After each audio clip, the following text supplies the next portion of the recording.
जरूरी ऑक्सीजन का मिलना इस बात पर निर्भर है कि आपसे मीलों दूर किसी समुद्र में एक बड़ी सी शार्क मछली एक छोटी सी मछली को खा पाएगी या नहीं।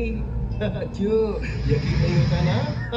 चलिए कोई नहीं, आइए आपको ले चलते हैं एक ऐसी दुनिया में जो आपसे हजारों मील दूर होकर भी आपके अस्तित्व का आधार है।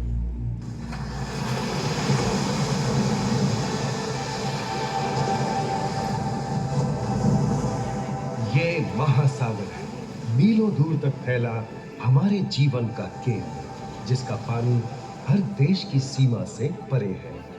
हमें सांस लेने के लिए जरूरी ऑक्सीजन का 50 से 80% इन्हीं समुद्रों के पानी से आता है।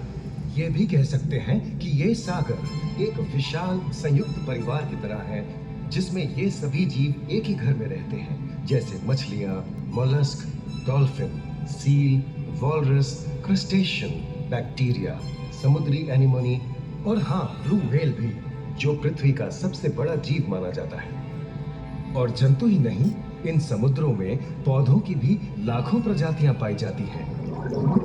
इन विशाल समंदरों का पानी हमारी पृथ्वी का लगभग 3/4 हिस्सा है। इस धरती पर 5 बड़े महासागर हैं: आर्कटिक, अटलांटिक, हिंद, प्रशांत और दक्षिणी महासागर। ये सागर इतने महत्वपूर्ण हैं कि इनका तापमान और लहरें दुनिया के हर हिस्से के मौसम पर असर डालते हैं, चाहे वो मौसम कितना ही खतरनाक क्यों ना हो। हमारी ही तरह पानी के नीचे पनपता हर जीवन सूरज की रोशनी पर निर्भर है। जी हाँ जनाब, सिर्फ ये जंतु, मछलियां, पेड़ पौधे ही नहीं, बल्कि बैक्टीरिया जैसे सूक्ष्म जीव भी सूरज से ऊर्जा पाकर खिलखिला उठते हैं। ये देखो मिस्टर ऊदबिलाव, हाँ, कितने मजे ले रहा है। देखा इसे, अपने चेहरे की पोजीशन ऐसे बदल रहा है जैसे किसी स्पा में स्टीम ले रहा हो। और वो चली मैडम व्हेल इठलाते हुए सन बाथ लेने। और ये जोकर मछली यानी क्लाउन फिश, ये तो गाना भी गाती है भाई, बिना किसी सुरताल के। हाँ, ये राग समुद्री जानती है और कोई खतरा महसूस होने पर ये कभी हुर्राती है और कभी चहकती है। क्लाउन फिश है ना। और ये डॉल्फिन हमारे स्मार्टफोन से भी ज्यादा स्मार्ट है। ये अपनी आवाज का इस्तेमाल सोनार की तरह करके एकदम सही दिशा में तैरती और एक दूसरे को संदेश भेजती है। जी हाँ, ईमेल या व्हाट्सएप से भी तेज। मूंगा चट्टानें यानी कोरल रीफ दुनिया की सबसे विविध इकोसिस्टम्स में से है। इन चट्टानों को अक्सर समुद्र के वर्षावन कहा गया है। आई, समुद्र में वर्षा, अजीब बात है ना? अरे दरअसल इनका नाम इनके आसपास बसे इन जीवों की विविधता के कारण पड़ा है। इनमें से कुछ मूंगे गर्म उथले समुद्र में, तो कुछ ठंडी अंधेरी गहराइयों में रहकर हमारे इकोसिस्टम के संतुलन को बनाए रखते हैं। पौधे हमारे इकोसिस्टम का एक बहुत ही महत्वपूर्ण हिस्सा है और पानी में ऑक्सीजन का सबसे बड़ा स्रोत है। इस नीले पानी में मौजूद कई पौधों में से एक बहुत ही महत्वपूर्ण पौधा है फाइटोप्लैंक्टन, जो पूरी दुनिया की ऑक्सीजन की जरूरत का लगभग 50% बनाकर हमारा अस्तित्व बनाए रखता है। इन समुद्रों में पहुंचने वाली सूरज की रोशनी की मात्रा के हिसाब से उन्हें 3 क्षेत्रों या परतों में बांटा गया है। सतह के सबसे नजदीक वाली परत को यूफोटिक जोन या सनलाइट जोन कहा जाता है। जाहिर है कि यहाँ सूरज की सबसे ज्यादा रोशनी पहुंचती है और 90% समुद्री जीवन इसी परत में मौजूद है। अगली गहरी परत को डिस्पोटिक जोन या ट्वाइलाइट जोन कहा जाता है। इस परत तक सूरज की सिर्फ 1% रोशनी पहुंचती है, जो पौधों के जिंदा रहने के लिए काफी नहीं है। तीसरी और सबसे गहरी परत एफोटिक जोन या मिडनाइट जोन है। यहाँ सूरज की रोशनी बिल्कुल नहीं पहुंचती। ये परत पूरी तरह से अंधेरी और ठंडी होती है, बिल्कुल किसी हॉरर मूवी के सीन जैसे। ये कई जगह पर इतनी गहरी होती है कि यहाँ आसानी से माउंट एवरेस्ट जैसे ऊंचे पहाड़ भी समा सकते हैं। और इसकी सबसे गहरी जगह है प्रशांत महासागर में मरियाना ट्रेंच। महाद्वीपीय तटों के साथ लगे उथले समुद्री इलाकों तक पहुंचना आसान है, लेकिन ये समुद्र का सिर्फ 10% है।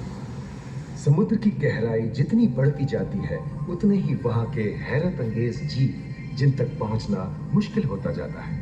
ये समुद्री जीव पहले तो अपनी खूबसूरती से आपको छलते हैं और फिर अचानक एक खतरनाक रूप ले लेते हैं जिनसे बचना मुश्किल ही नहीं नामुमकिन है। और ये क्या, अचानक ये रोशनी कहाँ से आई? ओहो, ये तो जेलीफिश का झुंड है जिनकी रोशनी एकदम डिस्को लाइट की तरह लगती है। वाह, ये हुई ना बात। अब सभी बड़ी छोटी मछलियां इन चमचमाती डिस्को लाइट को देखकर पार्टी करने आएंगी।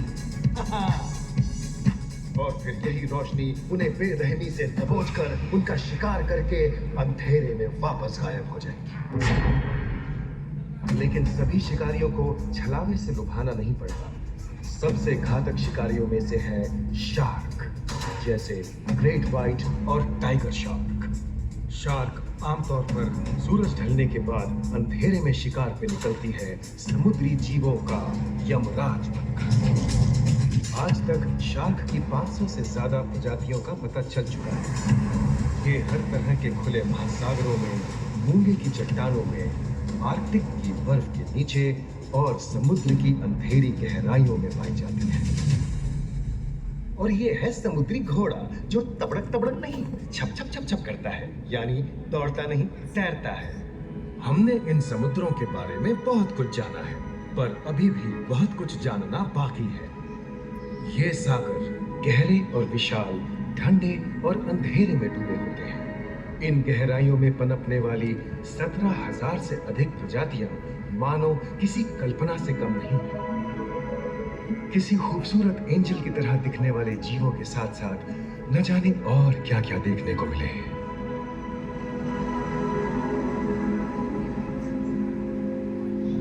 इन विशाल सागरों के इकोसिस्टम इनके बाहर तक फैले हैं। खारे पानी की खाड़ियां, समुद्रों, समुद्र तटों और नमकीन दलदली इलाकों तक।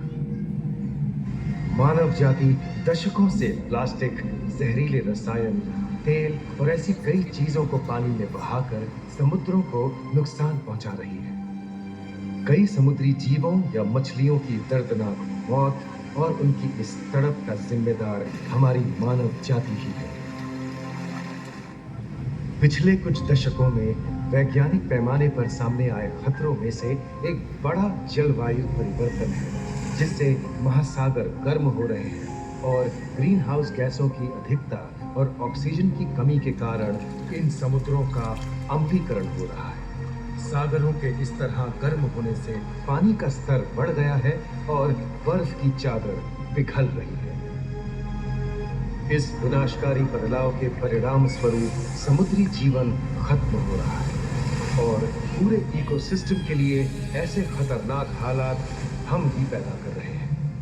हमारी आने वाली पीढ़ी का भविष्य इस बात पर निर्भर करता है कि क्या हम आज अपने निजी जीवन से प्लास्टिक को हटाने जैसा छोटा कदम उठा सकते हैं, या फिर हम बड़े स्तर पर सख्त नियम बनाकर उन्हें लागू करें, जिससे समुद्री संसाधनों का दोहन और प्रदूषण कम हो। याद रखिए, बात हमारे अस्तित्व की है तो बदलाव की शुरुआत भी हमें ही करनी होगी।